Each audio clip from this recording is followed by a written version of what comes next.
Sziasztok, Nick vagyok, üdv a csatornámon! Ebben a videóban szeretném bemutatni nektek, hogyan és hová érdemes ugrani. Az elsődleges, amit érdemes figyelembe venni, hogy szólóban, duóban vagy squadban játszol. Szólóban ugorhatsz bárhová, duóban érdemes sárga vagy piros területekre ugrani, squadban pedig mindenképp a piros területeket ajánlom. Amíg a Spawn Islanden tartózkodsz, érdemes megfigyelni a repülő útvonalát, és már akkor eltervezni, hogy hova szeretnél, vagy szeretnétek menni. Ezt azért érdemes letisztázni, hogy a csapatban ugrotok, ne szóródjatok szét. Nem érdemes olyan helyre ugrani, ahol kiemelkedően nagy a loot, mint például Novo vagy Jojo konténerek, mert oda mindig sokan szállnak, így előfordulhat, hogy mások hamarabb földet érnek, találnak fegyvert, és mire kettőt pislogsz, meghaltál. És most beszéljünk kicsit részletesebben a pályákról.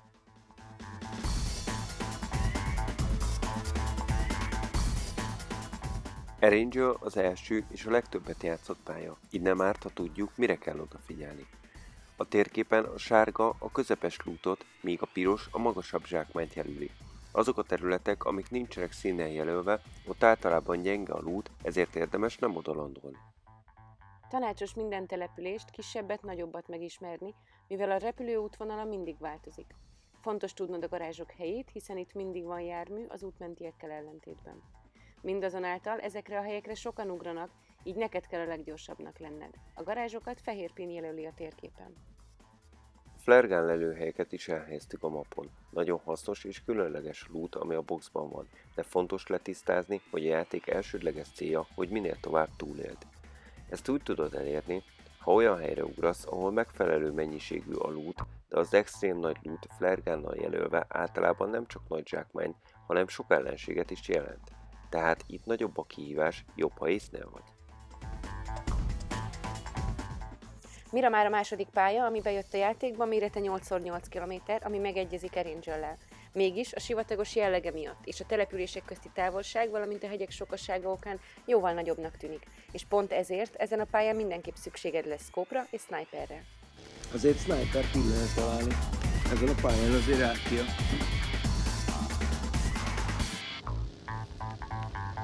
Csumás szélre nincsen benne.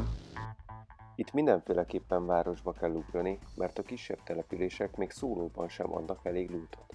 Ez persze azt is eredményezi, hogy városokban néha igencsak sokan vannak. Ó, azt a betyár minden itt néz! A játék elején érdemes elkerülni a legforgalmasabb helyeket, mint például El Pozóban vagy Montenuvóban a Kolosseumot, ahol könnyen célponttá válhatsz, mert a környező házakból jó a rálátás. Vagy például Pekádóban a sportcsarnokot, amivel a baj az, hogy sok helyről meg lehet közelíteni, épp ezért nem jól védhető a hely. Ezen a pályán garázsok nincsenek, tehát az autókat a települések és az utak mentén random találhatjátok meg. Érdemes szót ejteni a járművekről, mert a nagy távolságok miatt szükséged lesz rá. Viszont nehézkes a közlekedés, mert rengeteg a hegy és a bucka. A kis busz az utakon jó, de arról letérve hamar fennakadhat. A pick-upok terepre alkalmasak, de 80 km/h felett irányíthatatlanná válnak és rémesen kanyarodnak. A Mirado jó mindkét terepre. A buggy rendszeresen kipörög, viszont gyorsan haladhatsz vele és jól irányítható. A motor pedig talán a legjobb választás mindközül. Terepen jól irányítható, gyorsan lehet vele haladni úton és hegyen egyaránt. Sanhok a harmadik pálya, ami bejött a játékba. 4x4 kilométeres, ami igencsak kicsi, ezért a játékmenet intenzív, sok harccal fűszerezve. Váltakozó időjárás jellemzi, esővel, köddel. Dzsungelpálya lévén teli van fával, magas a fű, így könnyen búvóhelyre találsz majd. Közkedvelt helyek a Bootcamp, Camp Alpha Bravo Charlie, továbbá Paradise, K.O. Pine and Lakavi. Ezeken a helyeken ellenfeledre találhatsz, ha a kihívásokat szereted, de az olyan játékosoknak, akik pontot szeretnének gyűjteni, nem igazán ajánlom. A kocsi használata gyakorlatilag teljesen fölösleges a kis távok véget, csak felhívod magadra a figyelmet. Weekendi a legfrissebb pálya, Season 4-ben jelent meg, 6x6 kilométeres. Számomra ez a méret a legideálisabb. A havas táj, a hó ropogása, a jég recsenése és az éjszakai mód az északi fénnyel teszik igazán különlegessé a pályát, és persze a teli hold, amire ha ránézel, szerencsét hoz. Lootolás szempontjából ez a pálya a legideálisabb. Gyakorlatilag teljesen mindegy, hogy hová ugrasz. Itt a kis településeken is megtalálsz mindent. AR, sniper, scope, heal. Egy szóval minden, ami csak kellhet.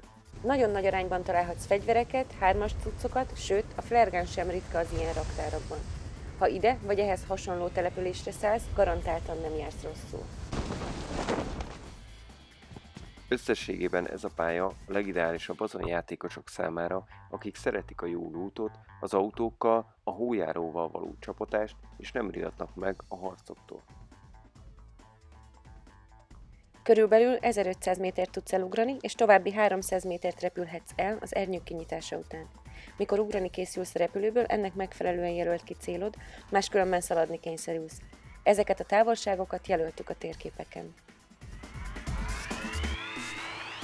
Az ugráshoz szorosan hozzátartozik, hogy a legideálisabb, ha közel vízszintesen repülsz, majd miután az ernyő kinyílik, két lehetőséged van. Ha teljesen előre tolod, akkor kb. 170 méter tudsz repülni, viszont ha hintázol, vagy egyáltalán nem tolod előre, további 230 métert repülhetsz el. Mindenképp érdemes elsajátítanod a gyors zuhanás képességét. Az a titka, hogy miközben zuhansz, teljesen függőlegesen kell repülnöd, miközben a bal kurzor 10 óra irányába tolod. Így 234 km/órával haladhatsz lefelé. Ha olyan helyre szeretnél landolni, ahová vélhetően még sokan mennek, mint például bootcamp vagy military base, akkor szükséged lesz erre a technikára, hogy te lehess az első, aki fegyvert szerez. Sokan kérdeztétek, hogy igaz-e az, hogy a különlegesebb formájú ejtőernyőkkel hamarabb le lehet érni. Itt láthatjátok, hogy ez az állítás hamis, nem az ejtőernyő formája, hanem a technika számít. Akár squadban, akár duóban játszotok, mindenképp érdemes együtt ugrani a csapattal, mert nagy rá az esély, hogy mások is fognak odalandolni, ahová ti is szeretnétek. Van, aki ettől bepánikol, irányt vált, és már szét is szóródtatok. Hasznos, ha repülés közben valaki folyton körbe-körbe néz, és szól a társainak, ha lát másokat is.